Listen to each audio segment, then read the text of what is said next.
ओम श्री साई राम।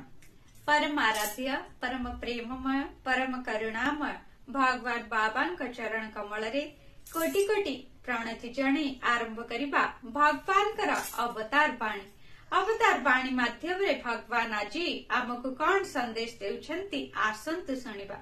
भगवान का सृष्टि रे पवन उपरे जेपरि समस्तंकर अधिकार, पवन जेपरि समस्तंकु सुलभ, ईश्वर चेतनार ईश्वर महिमा और तांकर करुणार धर्म मध्य समस्तंक पाई सुलभ हेबा दरकार।